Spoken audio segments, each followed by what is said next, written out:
Good morning. Welcome to American Reversion. How are you all today? Well, was it God? Well, that's the question. And of course, we're talking about the attempted assassination on President Trump.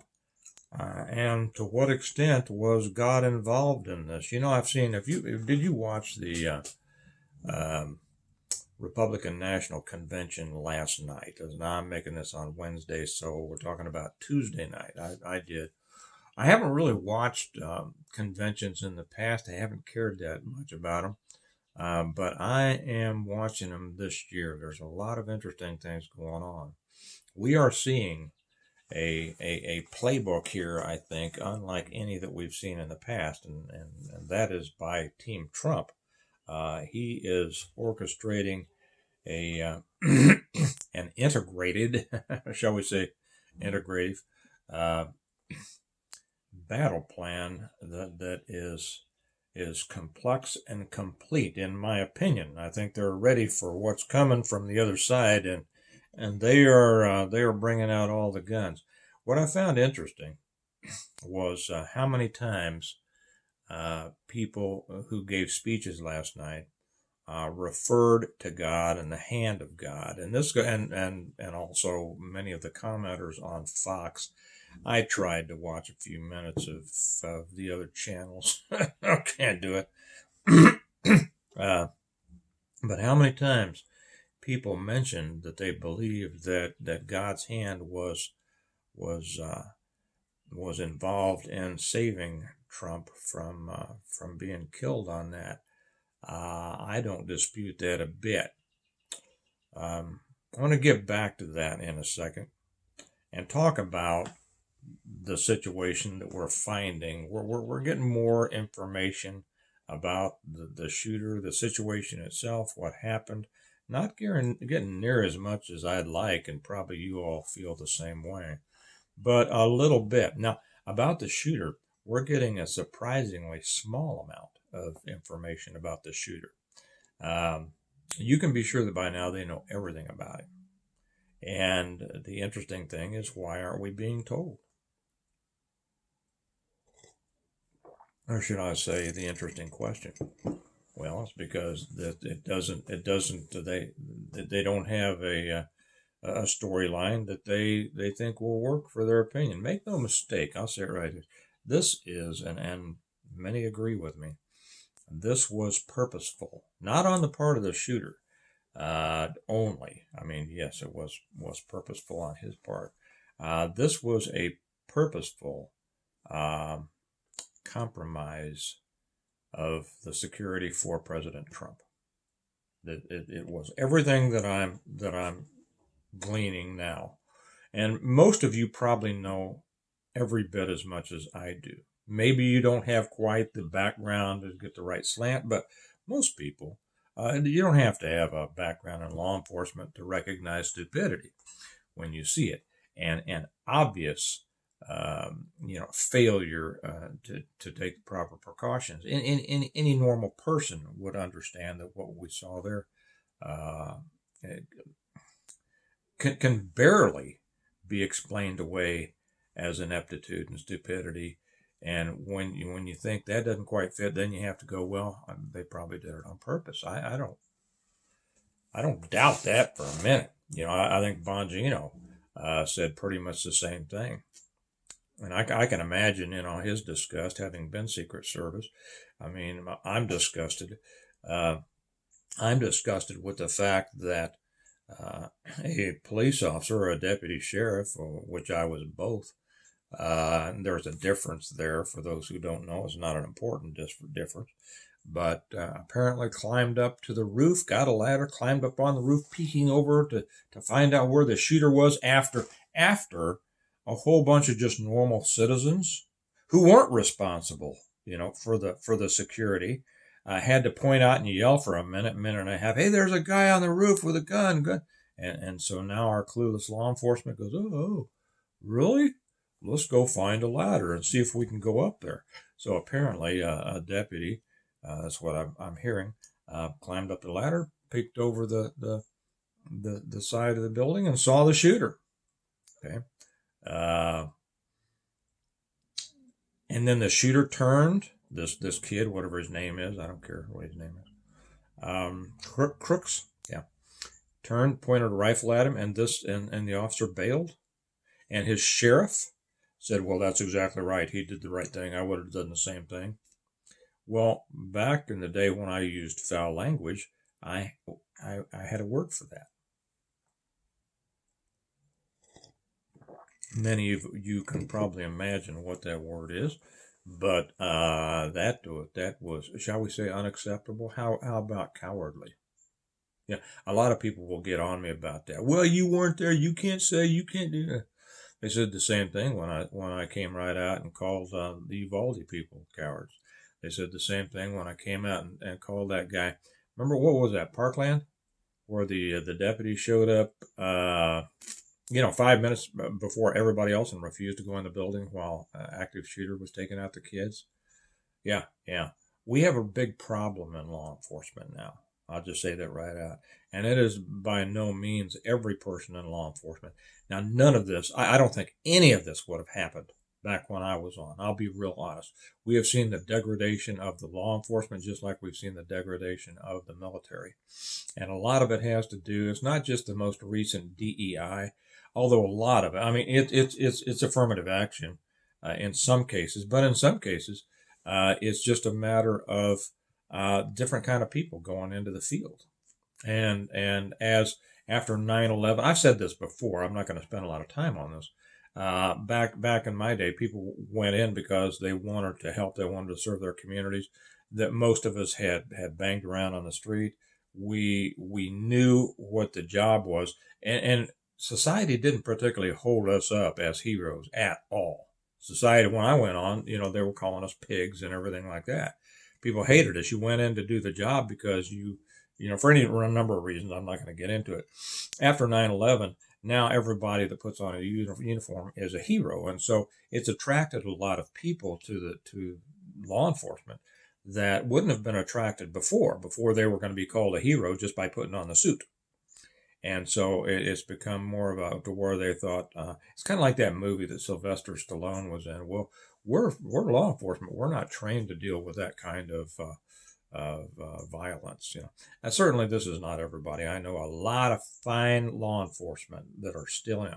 I also know a lot of people in law enforcement, or know of them. I don't care to know them. I know of a lot of people in law enforcement who should not be there, shouldn't be there. They went in to get a steady job. They went in so people would look up to them, pay attention to them. They're there for the wrong reasons. And the problem is when you have somebody who's somewhere for the wrong reason, they're not going to do the job. Okay, simple as that. So I think that's just disgusting. The guy that went up there, he should have, if you pop your head up over a roof and the guy points a rifle at you, I mean, I've spent a lot of time on roofs, right? And so he points a rifle on you. Well, you don't have to go all the way back down the ladder, for crying out loud. Duck your head back down over the edge of the building, draw your weapon, and pop back up and take that guy out. No more complicated than that. Okay? Well, that's going to be difficult to get a good shot on him, and you just got a handgun and he's got a rifle. Hey, you're in handgun fighting distance. And even if you don't take him out, even if you don't get that perfect shot, you disrupt him. You put about 10 or 12 in him. And he may not be dead, but he is non-functional. At least he's taken the president out of his sights, and that's your stinking job. So now we have that the little girl who's heading up the Secret Service. And did I hear somebody say that she got her job because Jill Biden particularly liked her, and so they elevated her to be the director of the Secret Service? What a pathetic excuse she is. Just like a lot of the pathetic excuses that were surrounding Trump trying to get him into the vehicle the other day. We noticed that, right? These jobs are for people who can handle it, not for people who are hired for the wrong reasons.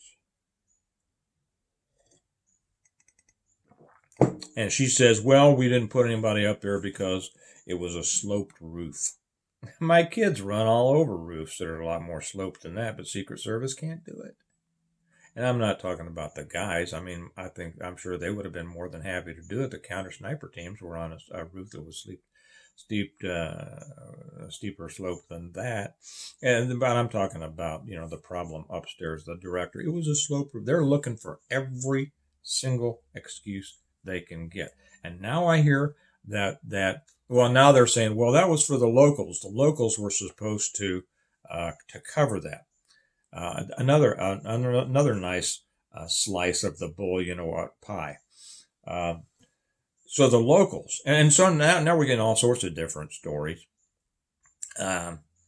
Well, somebody said, well, because of manpower, we didn't have enough people to put somebody on the roof, but we had snipers inside the building. Well, okay, all right, come on. So you had snipers inside the building, and you had the shooter on top of the building that the snipers were in? And then we see also that they've called in. They saw the guy coming up to the building. They took pictures. They sent it to their command. When a president comes, or a Trump, I mean, a former president, but especially Trump, you're not going to have any manpower issues. You're going to have everybody, all days off are canceled, number one. And then if you don't have enough guys, you call other agencies and you get adjoining agencies. There had to be cops there from 15, 20, 30 different agencies. There were plenty. There's always plenty of cops. First off, because it's their responsibility to do it. Secondly, because they want to be there. Even if it's just for the overtime. So he gets up on the roof of the building in which the counter sniper team is posted. See, none of this makes sense. I'm of the opinion that and then somebody also said, well, I think Bongino said this, if I'm not mistaken. He said that he had a good unimpeachable source that said that the guy who was supposed to be on the roof didn't show up. That's a bunch of bull. Okay, you have the guy who's supposed to be on the roof didn't show up. I don't believe that for a minute. Because if he did, wait a minute. Let me back this up. Maybe I do believe that. You can buy a lot of people. Where was his supervisor? Where was his field supervisor? Back in my day, we called them sergeants, right? Now it's supervisor. Where was the field supervisor that should be checking on all the posts? Where was the captain who is checking with the different field supervisors, and the field supervisor checking with all their men? Post 1 here, post 2 here, post 3 here, post 4, post 4, post 4. Where the hell is post 4? Okay, and then it gets taken care of. Was someone not assigned to the roof? Was somebody assigned and pulled off of the roof? There's a cover-up. There's a big cover-up here. And this is why I say that it can only be explained as intentional as far as I'm concerned. Now, let's get to the God part, shall we? Boy, I, as a person who has seen God in my life pull me out of many, many things, am always receptive to the idea that God has a hand, an active hand in things. And I believe he did in this. But what I find interesting is that as how many people, like I said at the beginning of this, how many people in the convention last night talked about God's hand in this and called for God to bless this country. Many of the speakers, and it wasn't just at the end, God bless America, talking about the active involvement, thanking God for his involvement, asking for the active involvement of God in our country and in the processes we're going through. Our country was based on that. It was based on the belief in and the reliance on what they called providence, or the providence of God. That's what blessed this country. our country has gone down in flames because we got away from that. As not individually, many of us have fallen away and come back, but as a country, as the leadership of the country, this country, and I don't think it could be argued, is not the moral, religious based country that it once was. But that doesn't mean that God has totally removed His hand from it. If I've gotten a lot of comments. I've actually banned a couple of people. So let me give you an idea of how not to get banned, okay? Because I don't allow, this is going to be there's a lot of things that are going to be happening in the next 4 or 5 months. And I want this channel to be one where people can come in and talk intelligently, expressing themselves properly, okay? Somebody came on and disagreed with me on something. I have no problem with that. They gave an opinion that was different than mine. Okay, great. They were polite. They said it right, and they explained their position. They didn't come on with a 1 or 2 word drive-by snarky comment. Those get removed. This channel should be a place to where thoughtful thinking people can come, learn from each other, express their opinions respectfully, politely, and then you know what? Other people can consider that. But I've had a lot of people also that come on and make biblical references. One even compared, and they'll put on a scripture, right? They'll put on a Bible verse that they think applies to a situation at hand, or at least to the position they want to promote. They are usually wrong. Let me just put it that way. They are because I know. And if I don't know that verse by heart, I check it. And I've called a couple of people on it yesterday. One was trying to equate Trump with the beast, because as it mentions in Revelation, and he had a head wound that should have been fatal, but it had healed. Okay, it clipped his ear. It was nothing about a head wound that looked like it should have been fatal, but it had healed. Okay, so people are pushing this stuff out here, and I'll tell you right now, that idiocy is going to be removed. If you're going to put in biblical prophecy or any kind of Bible verse, you'd better. I'm getting a little tense here because that irritates me probably more than anything else, and that is misuse of Scripture. It's a dangerous game to get into, folks. It really is. Don't do it. Now, if you know what you're talking about, if you have looked at it and a scripture actually does apply, hey, be my guest, because I think that that's important, and that is totally acceptable. But don't just cherry pick some verse that you think maybe sounds like something when it really doesn't and put it up there, because I'm going to take it off, because I don't allow things to come on this channel and mislead people. Okay. It's just like all these people that come on and say, well, America is Babylon. You know what was Babylon? Babylon was Babylon. I know that your preacher told you all about America being Babylon. You might start to check into these things yourself. Okay? Yeah, you can make all sorts of inferences. It doesn't make it true.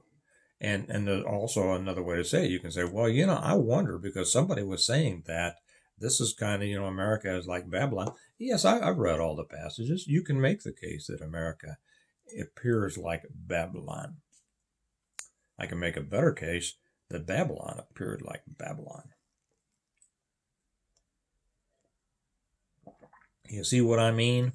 Okay.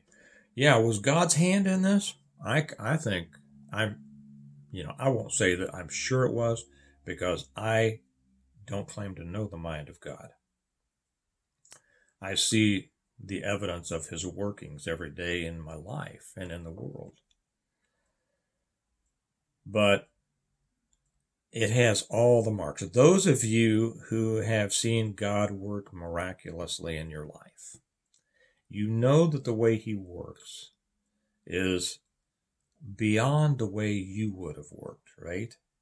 He does things in a way that are so much more complex, so much more miraculous, if you want to use that term, that brings so many more things together than you would have thought of. And when you start to put them, we can only see God's hand or his work in retrospect, because that's when we can put it together and start to understand how all of these things happen. Would you have imagined 2 months ago when Trump was going through all of his trials, and it looked like he was going away forever? And there were a lot of people that were saying, oh, man, it's over. It's over. And look at it now. Look at the reversals now, and look how fast they're coming. I said the other day that when I saw Trump walk into the arena the other night, I saw something different in his eyes. And ever since then, I've heard everybody on TV say the same thing. I was first. They probably all watch this channel. I'm being funny. I'm not arrogant. I'm not egotistical. Yeah, I saw it in his eyes. I saw a new reality in his eyes. I saw a humility. I saw a thankfulness. I saw in him, and I may be projecting some of this from my own feelings when I went through a situation myself, but I saw a thankfulness for deliverance. I saw an understanding of a new role, a realignment of what I should be doing, and the fact that I should not be fighting the fight that I thought I should fight, but I should wait upon him, that I should ask for his guidance and do what he guides me to. I saw a lot of that in his eyes and in his bearing. I saw it last night when he was listening to the different speeches. I saw a peace. I saw a calm. I saw a humility. I saw what I think to be a deeper understanding of the true relative importance of different things. And I think if God's hand is working the way that I think I see it, I think we could be in for an amazing time. Now, I also want to say a word, if I have enough time here. Let me check I got a couple of minutes. I also want to say a word about the people who will come on and complain about things. Not about me, but about things. And I know that people like to express their opinions. And his selection of, what's his name? The vice president. It'll come to me in a minute. I know you're yelling at me. You're telling me in a minute I'll hear it. Okay. Vance, thank you for the person who yelled the loudest. I know that he wasn't a lot of people's first pick, and I told you yesterday that I didn't know much about him. I didn't much like him, but I didn't know anything about him. I didn't know why I didn't like him, and so I looked into him, and I found out, man, this guy has a story. It's a story that I respect. It is some kind of story, and several people made that comment on yesterday's. And they equated that with how they felt about Trump. And it's how he felt about Trump himself. He said that he said a lot of mean things about Trump, called him Hitler and everything like that. He said that's when he was 31 years old. He had believed what he had heard in the media. And then he saw how Trump governed, and he saw the result of Trump's policies on our country. And he realized that the media had been lying, and that had made him be wrong. And so he guess what he did? He did what many people refuse to do, and that is he changed his mind as a result of learning new information. And I had several people say the same thing on here. They didn't like Trump, and then they saw how he governed. But I saw some comments, and to be honest, I took some of them off just because they were mean. I didn't take all of them off. I left on a couple. But they were just mean, and I don't allow it. There's no reason for that. And they would say all the reasons that they didn't like Vance. Well, here's what I want to explain to you. That ship has sailed. That pony's out of the pasture. The decision has been made. Vance is the vice presidential pick for Trump. Okay, there's no, and you can make your decision. And too many people, and here's the problem with our side, too many people would rather whine and complain about what they don't like about our guys instead of supporting our guys and saying what's wrong with the other side. Because if you just complain about our guys, you're just complaining. And the choice is this. If you don't like Trump, if you don't like Vance, what is your choice? Do you understand that? This is the choice. I think maybe if you look, I heard the same thing about Tulsi Gabbard when I put up a couple of things about her. And I get people, she's WEF, she's, and they were wrong. They were wrong, but they'd heard it from somebody. Stop it. Your complaining doesn't serve a purpose. If you want to, and let me tell you what it's doing, it's poisoning the well. If you want Biden to win, continue doing that, because that's who you're helping. You're helping Biden. Because you'll leave a comment on whether it's this channel or other channels or wherever about all the things that you think are wrong with Vance or Trump or whatever. And you know what? It will have an effect on other people who read your comment. I have no problem with you having an opinion at all. This is America, still a little bit. But the thing is, when you do it on a channel that I'm responsible for, I won't let it lay there, because I do think there's a clear choice between Trump Vance and Biden Harris. And see, if you just want to tear down Trump Vance, you're helping Biden Harris. And the person say, but I still have a right to my opinion. Yes, you do. And understand that you are helping Biden Harris. You need to understand that. You understand? So, the decision has been made.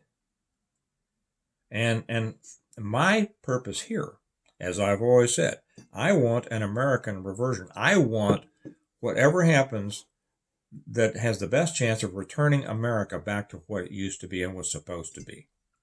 And that is without a doubt Trump Vance. So all the complaining and whining about it is counterproductive. Doesn't mean it. It's just a way for somebody to make themselves feel better and smarter and all that. Okay. If you want to help, if you want to be a part of the solution, you have to be a part of the solution. You have to be the person that's out there that's actually studying. Know what you're talking about. I had a couple of comments come on and it says, well, I don't really know this, but. Well, you know what? If you don't really know this, you need to just stop at the but. You didn't need to continue to talk about something that you've already admitted. Well, I don't really know about this, but I heard that. This isn't the place. This is a place for grown-ups. If I just offended somebody, you probably needed to be offended in order that you think about it and say, you know what? That's right. I have an opportunity to grow up. So good. Grow up and come on back. But guys, what's happening in our country is too important. Too important for this. For the squabbles. And that's something that I'll say about these. One of the problems that we have amongst Republicans is that they just tear each other apart. Or not just Republicans, conservatives. They tear each other apart. The Democrats are lockstep on everything. Evil usually is. And the Republicans, boy, if they find something that's just a little bit different than the way they think, they're going to go after that. I don't know why that is. Does it really make them feel better? It's what the problem that we're having now with all of Trump's former opponents coming on and supporting him, because the press and everybody remembers all the horrible things they said about Trump. And they remember what Trump said about them. I get it. That's why you shouldn't say, you remember Reagan, for those of you old enough to Oh, that's another thing. I had somebody come on and say he was worried about Trump. He liked this and he liked that, but Trump was anti-2A. And I says, well, and for that, he said, I'm a one issue voter. I says, that's all you care about is gun rights? That's right, because all the other rights hinge on that. Guys, that is a platitude that is, oh, come on. You've lost your First Amendment rights. Did the Second Amendment defend that? Do we still have all of our First Amendment rights because of the Second Amendment? No. The people who are so big about Second Amendment, and I believe in the Second Amendment, they didn't stand up. All the loudmouths talking about, they didn't do anything. They just mouthed off, and that's the problem. Okay. And you know what? I think I banned him. The thing is, when I ban somebody, they can still watch the videos. Hopefully they'll learn something, but they can't comment anymore because I've found that their comments are destructive. They're not helpful, and they are stupid. But they can still watch so they can learn. So anyway, remember Reagan's 11th commandment? Do not speak badly of other Republicans. How about that? Because your words will be used, first off, your words will be seeds that are sown to create discontent within your own camp later. People don't forget bad things you say about them. And secondly, they'll be used by the enemy against you and against them, against your party, against your movement, against whatever, against your group. Don't speak ill of other, in this case, Republicans, but conservatives, people who are ostensibly on your side. You can make your point. I know that Trump was abrasive. I know that he called people's names. Usually, Trump didn't attack people until they'd attacked him. You realize that? He's a counterpuncher. Or unless, well, sometimes he did. So I'm not going to leave that lay there as if that's the total truth.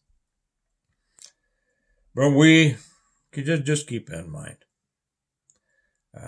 We have an interesting week ahead of us. Tonight, Vance is going to speak. Then tomorrow night's the big night. And then it gets crazy. It gets real. It's interesting to see the collapse of the Democrats, isn't it? You know what? Maybe so. I should say this. Because I had somebody come on, and I occasionally get this, when I said that I didn't think much of the Constitution. Did I understand you to say that you don't support the Constitution? Well, had they really listened to it, they would have heard my next statement was, I much prefer the Articles of Confederation. No, but they had to jump on, do I understand that you don't support the Constitution? I'm not a Republican, by the way, just to let you know. I'm a registered independent. Occasionally, I will register as a Republican if I want to vote in the primary, and then I re-register as an independent. Yeah, I play the political game. The political game is the game we play so that we don't have to play the bing-bing game. Okay? All right. Hey, this is going to be interesting to watch. But God's hand is in it. Make no mistake. God's hand is in it. Don't apply to God things that don't apply to God. But be willing, be ready, and be able to recognize the things that are. And I believe that God is working in our country and for certain people in it. So I'll leave this. I don't usually say this on this, but I'll say it tonight. God bless you. God bless America. God protect all of those running for office and working to turn this country around. Remember that America needs a reversion. It needs you to be a part of it. It needs me to be a part of it. It needs everybody to be a part of it. And I'll talk to you later. Bye-bye.